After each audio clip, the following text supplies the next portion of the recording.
Bonjour, bonjour, cher peuple gabonais. Il est présentement 16h06 ici à Blois-Chambord. Nous sommes aujourd'hui le dimanche 12 janvier 2025. Je suis votre humble serviteur, le docteur Wilfried Okumba Kamitatou Lénine Danjogo. Cet après-midi, je dépose mes valises précisément chez son Excellence, Monsieur Brice Clotaire Oligui Nguema, président de la transition, chef de l'État, président de la République, président du Conseil supérieur de la magistrature, commandant en chef de la GR, chef suprême des armées, ancien ministre de l'Intérieur, ancien ministre de la Défense et accessoirement commandant en chef de la garde républicaine. Monsieur le Président de la Transition, je vous prie de me recevoir chez vous en cet après-midi dominical. Monsieur le Président, je suis à vous. Excellence, en suivant les vœux à la nation et en suivant la présentation des vœux que certaines forces vives de la nation et le corps diplomatique ont bien voulu vous présenter, je reste lamentablement sur ma faim, Excellence, notamment sur le sujet relatif à l'impunité.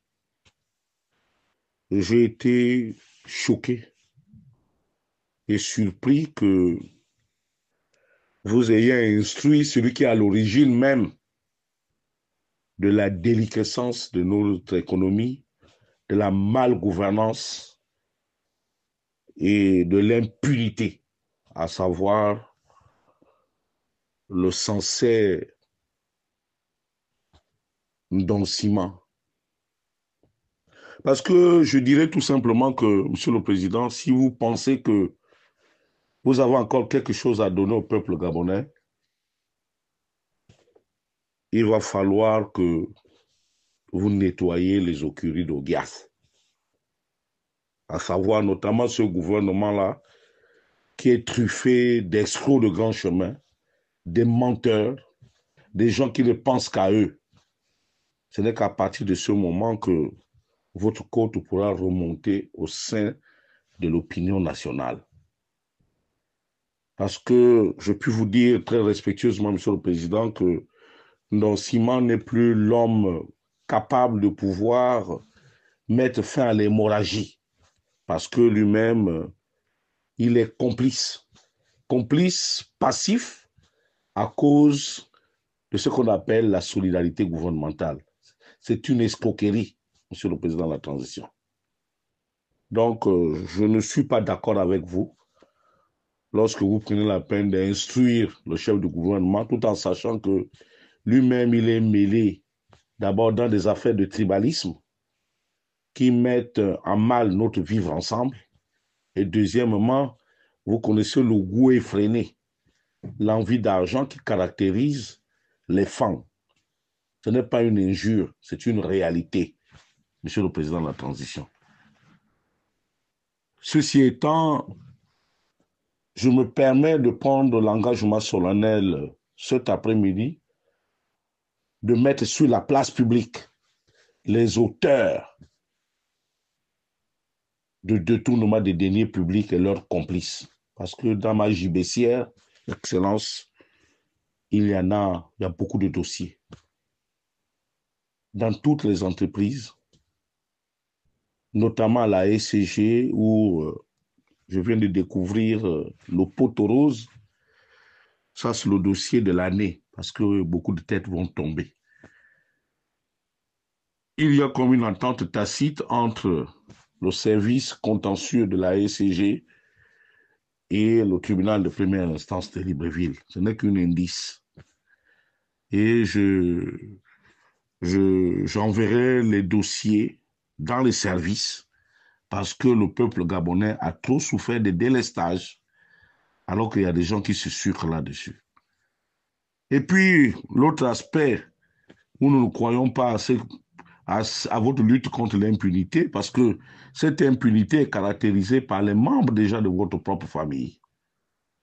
Aujourd'hui, vous êtes complètement coincé, Excellence, pour pouvoir vous défaire de ces membres de famille. Il y a eu même de la défiance dans le dossier Gab Oil, où certains de vos parents-enfants se sont permis de dire que si vous mettez tel en prison, ça va être chaud chez nous ici à OIM. Et c'est vraiment décevant. C'est décevant qu'on en arrive là. C'est décevant parce que vous avez perdu l'autorité à cause de plusieurs membres de votre famille, qu'elles soient paternelles ou maternelles, qu'elles viennent des dérivés, c'est-à-dire vos épouses qui ont placé leurs propres parents dans les cercles de décision. Je vous prendrai par exemple la situation du ministère de la Santé. Ben, Monsieur le Président de la Transition, nous sommes appelés à mourir. Mais la mort, elle est générale, Monsieur le Président de la Transition. Le jour qu'il y aura une épidémie ou une pandémie qui viendra, elle ne choisit pas. L'épidémie, les pandémies ne choisissent pas chez qui elles vont frapper. Donc, même ceux qui pensent qu'ils ont de l'argent aujourd'hui, ils n'auront peut-être même pas le temps de pouvoir en jouir. Ils verront toute leur famille décimée par la pandémie ou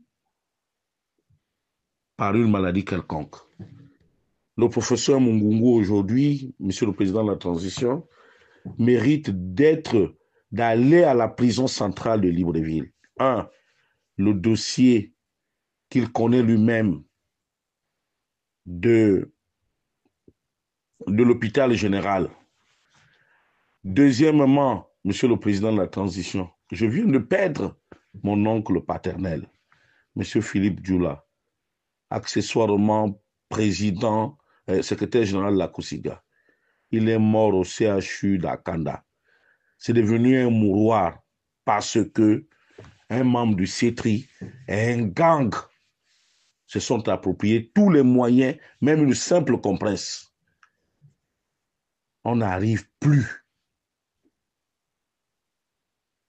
Il n'y a plus rien là-bas. Sous le fait du respectable maître Laosan Mandji, parce qu'il coucherait une fille chambrier, parce qu'il serait membre du CETRI, qu'il peut se permettre de mettre en danger tout un pays. Les hôpitaux militaires aujourd'hui ne sont plus l'ombre d'eux-mêmes. Il n'y a plus rien dans les hôpitaux militaires. C'est devenu beaucoup plus les boîtes d'enrichissement pour manger là au centre, pour entretenir sa belle de nuit. C'est tout, Monsieur le Président de la Transition. Excusez-moi de l'expression. Vous devez agir. Nous voulons le démantèlement du gouvernement. Nous voulons le démantèlement de la haute administration, Monsieur le Président de la Transition. Nous ne sommes pas aux bêtises, Monsieur le Président de la Transition. Le contrat de confiance que nous voulons installer avec vous, c'est un contrat de vérité. Nous avons l'obligation de vous dire la vérité. Parce que lorsque nous grandissions, même si je suis plus grand que vous, mais nos parents nous ont toujours appris que vaut mieux une vérité cruelle qu'un mensonge aimable. Et c'est pour cela que je m'efforce de vous parler, de vous dire la vérité. On remonte au niveau du ministère des Transports, c'est la Bérésina, Monsieur le Président de la Transition. Il va falloir nettoyer. Gardez Loïc Ninga Moudouma parce que dans 2 mois, dans 3 mois, on ne peut plus comme ça se susurre dans les quartiers. Non, Excellence. On ne peut plus continuer comme ça. L'implication des populations gabonaises à aller voter, L'implication des populations gabonaises à aller s'enrôler dépendra de la suite que vous donnerez sous 48 heures en ce qui s'agissant du gouvernement de la République. Si vous avez des engagements ou bien vous avez remis à M. Ndonsima un titre foncier où il ne peut pas être balayé pour mauvaise gestion du gouvernement, ça c'est votre affaire, monsieur le président de la transition. Mais le gouvernement actuel, nous voulons au moins un renouvellement à 80%. Qu'il vous plaise ou pas, monsieur le président. Ça donnera le goût aux Gabonais de pouvoir renouer avec la politique. Au ministère de la Communication, c'est devenu un champ d'expérimentation. Là-bas, une Camerounaise dicte sa loi, alors que vous-même, vous faites une entorse sur vos propres dires. Il y a des professionnels de la communication qui sont chevronnés, les Paul Badiga Matindi, les Aloix, les Wobile Ndinji, les Ngoyo Moussavo. Ils sont plusieurs là, des Gabonais de père et de mère, qui peuvent relever le défi du ministère de la Communication. Au niveau du ministère du Budget, les faits sont là.